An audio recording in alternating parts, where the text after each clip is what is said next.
Good evening. The evening news. I'm Abdul Jalil Adeleke. Osun State Governor Senator Adeleke has felicitated with the Oni of Ife Oba Adeyeye Enitan Ogunwusi Ojeja II on the occasion of his 51st birthday, describing the revered monarch as a beacon of peace, cultural rebirth, and national inspiration. In a statement by his spokesperson, Madam Olawale Rashid, Governor Adeleke praised the monarch's tireless commitment to advancing development within Ile-Ife and promoting harmony among diverse people of the faith. He lauded the enduring legacy of the Arole Oduduwa, whose reign has become synonymous with transformational traditional leadership, youth empowerment, and cultural diplomacy. According to the governor, under the Oni's dynasty leadership, Ile-Ife has witnessed reviewed social and economic vitality, while the Yoruba cultural identity has gained global recognition and respect through the monarch's innovation, outreach, and bridge building initiative. While stating that the monarch has continued to project the glory of Yoruba culture and tradition on the world stage, he noted that his values of peace, unity, and progress, and his consistent advocacy for youth inclusion and community development, which reflects a deep understanding of leadership as service to humanity.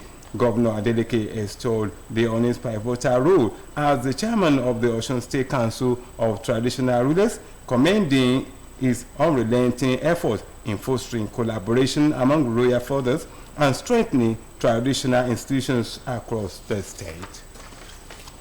The federal government has commenced a comprehensive personnel audit and skills gap analysis across ministries, departments, and agencies as part of efforts to strengthen data integrity, improve workforce planning, and drive a merit-based civil service. The exercise, known as the Personnel Audit and Skills Gap Analysis Project, was officially launched in Abuja by the head of civil service of the Federation, Mrs. Didi Esther Walston-Jack. He said the project will correct years of fragmented and outdated personnel data that had hampered effective deployment and planning in the service. According to her, PASGA is a key element of the Federal Civil Service Strategy and Implementation Plan 2021-2025 designed to reposition the civil service as an efficient, accountable, and digital-driven institution in line with the President Bola Tinubu's renewed hope agenda. She explained that the initiative will deliver accurate personnel records, identify skills gaps, and ensure targeted training and redeployment in line with the government priorities. The HOSF noted that the reform marks a major milestone in the ongoing transformation of the public service, noting that the initiative reflects government commitment to innovation, talent optimization, and evidence-based human resource management. In the meantime, a high-level United Nations delegation will visit Nigeria this month to assess and showcase the country's ongoing effort to address the needs of internally displaced persons. The delegation will be led by Deputy Director General of the International Organization for Migration, Mrs. Ugochi Daniel, and other officials, according to spokesperson for the United Nations Secretary General, Mrs. Stephen Dujarric. The mission will engage with senior government officials, development partners, and UN personnel operation in affected communities. As of last year, Nigeria owes an estimated 3.5 million IDPs, largely due to insurgents, banditry, communal clashes, and environmental shocks, such as flooding and desertification. The Northeast region remains the epicenter, sheltering more than 2.5 million displaced persons with humanitarian needs remain severe in spite of national and international efforts.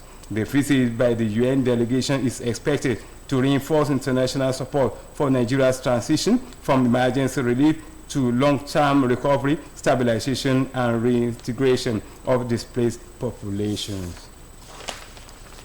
The Osun State chapter of Pentecostal Fellowship of Nigeria has finalized arrangement for the celebration of the association's 48th anniversary coming up tomorrow by 2 p.m.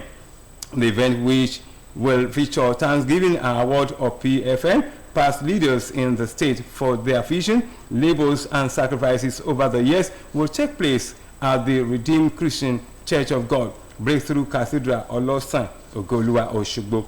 A statement issued by the state PFN Secretary, Bishop Kunle Olaniyan, and the anniversary committee chairman, Reverend Rasak Akinwale, explained that the group's chairman in the state, Prophet Isaiah Adeleke, will be the chief host of the program. The statement indicates that PFN advisory board members, state, provinces, and chapters executives, and all PFN members across the state are expected at the event tagged PFN yesterday, today, and tomorrow. The statement further added that the 40th anniversary approved by the PFN National Executive Council under the leadership of Bishop Wale Oke will take place simultaneously across the 36 states of the Federation. Coming from the sport arena, Super Falcon coach Justin Madugu has invited 21 players, including Captain Rashida Ajibade and forward Asisat Oshoala, for the final qualifying fixtures against Benin Republic for the 2026 Women Africa Cup of Nations. Both West African neighbors clash in a decisive tie for the Continental Championship to be hosted by Morocco, which served as Africa's qualifying tournament for the 2027 FIFA Women's World Cup final in Brazil.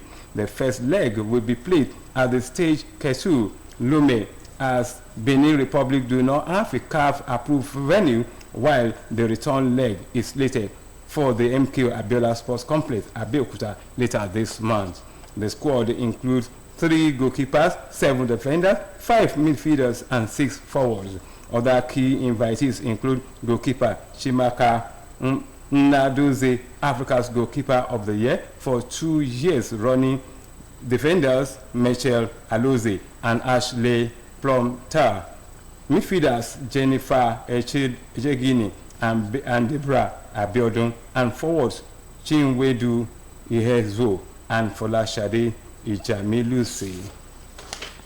Coming from the foreign scene, mourners and supporters of Kenya's opposition leader and former Prime Minister Raila Odinga climb on top of a structure outside the stadium following the arrival of his coffin to his home region in Kisumu today.